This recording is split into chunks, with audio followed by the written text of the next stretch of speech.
Today I'm going to share with you something that nobody taught you in school, and that could change your financial life forever in this 2025. Have you ever wondered why keeping your money in the bank isn't the best option? Stay until the end because I'm going to reveal 5 reasons why you shouldn't keep your money in the bank in 2025. We've all been told that keeping our money in the bank is safe, right? The main reason is the sense of security that banks provide us. They give you a savings account, a debit card, and tell you that your money is protected. Sounds good, doesn't it? But here's the catch. That sense of security is a carefully created illusion. In theory, banks are places where you should be able to deposit your money with confidence and get a small interest in return for your trust. However, the reality is that in 2025, most banks continue to pay extremely low interest rates, like a miserable 0.01% or even less.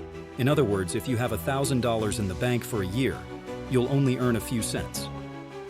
What's worse, while your money sits in the bank, those same banks use your funds to make investments and loans at significantly higher interest rates. This means they're making considerable profits using your money. And what do you get in return? An insignificant fraction of those profits, if you get anything at all. So where does the difference between what banks earn and what they give you go? It goes directly to the bank's pockets. This gap between what banks earn and what they pay you is called the interest margin. And this interest margin is largely how banks make their profits. Think about it. Why settle for earning just a few cents a year when you could be making your money work much harder for you elsewhere? This is where the concept of compound interest comes in, something they never taught us. Did you know that your money can work for you? Imagine investing your money intelligently and watching it grow by itself without having to do practically anything. That's compound interest, and it's the key to accumulating wealth. Compound interest is like a snowball rolling downhill that gets bigger and bigger. The longer you let it roll, the bigger it becomes. So, how does this work in the real world of 2025? Let me give you an example. Suppose you have $1,000 to invest, and you decide to put it in an investment fund that offers you 10% interest per year.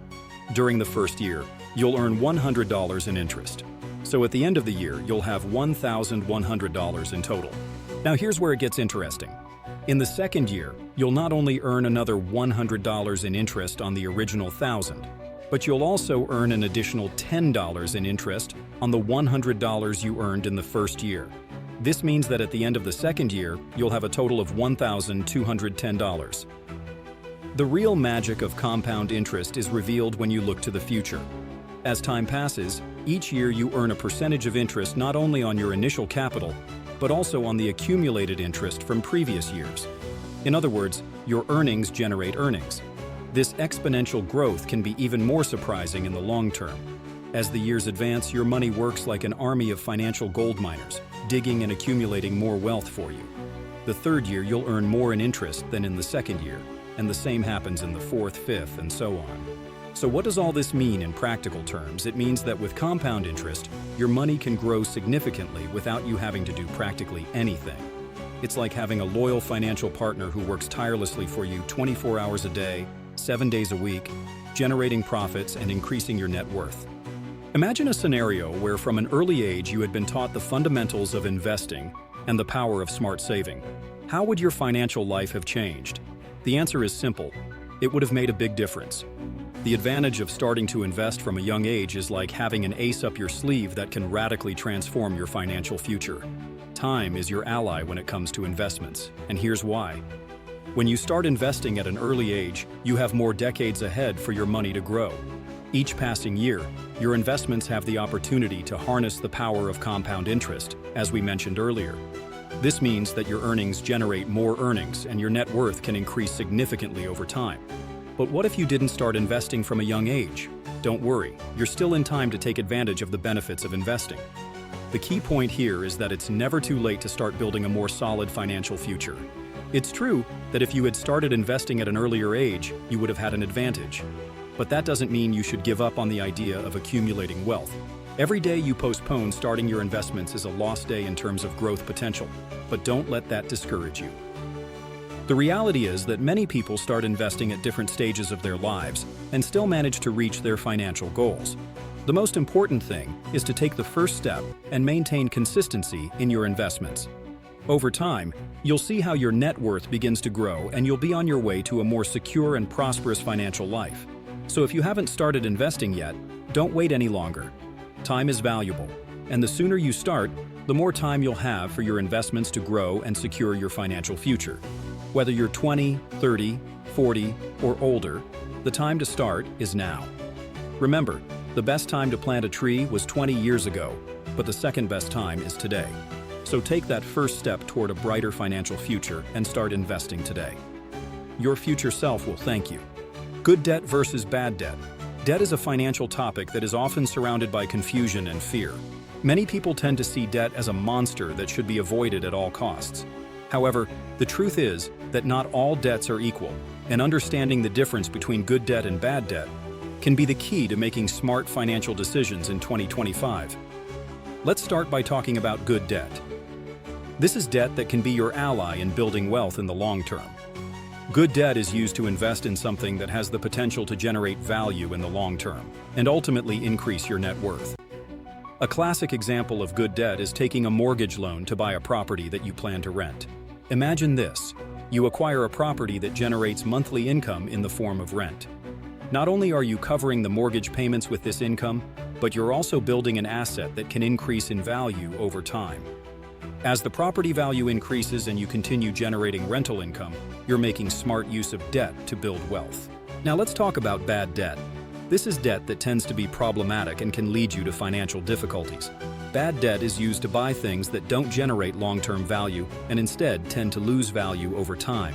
Examples of bad debt include spending on impulse purchases, luxury vacations you can't afford, or accumulating credit card debt to finance a lifestyle that's beyond your real means. The problem with bad debt is that it not only costs you money in terms of interest and monthly payments, but it can also become an overwhelming financial burden. As you accumulate more bad debt, you find yourself in a perpetual cycle of payments and move further and further away from wealth building. The key here is to be conscious of how you use debt in your life. Debt is not intrinsically good or bad.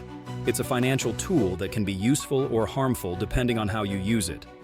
It's always advisable to avoid bad debt or use it with extreme caution, and consider good debt as a strategic way to invest and build wealth. So before taking on debt, ask yourself if this debt is helping you advance toward your long-term financial goals, or if it's simply taking you away from them. Learning to distinguish between good debt and bad debt can be a critical step on the path to more solid financial management and effective wealth building. Knowing how to discern between these two concepts can be the key to making financial decisions that propel you toward financial independence. Assets versus liabilities. An asset is like a magical tool that works for you and helps you build your wealth over time.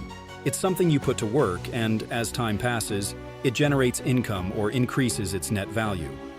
A classic example of an asset is a property you buy and then rent to other people. This property not only provides you with monthly income in the form of rent, but it also tends to increase its value over time.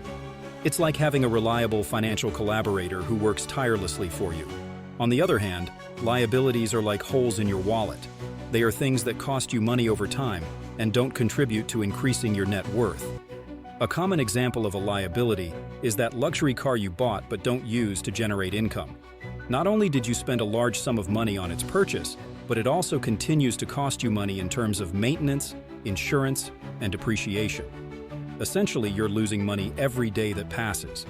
The importance of understanding this distinction lies in how it guides your financial decisions. When you understand the difference between assets and liabilities, you tend to make more informed decisions.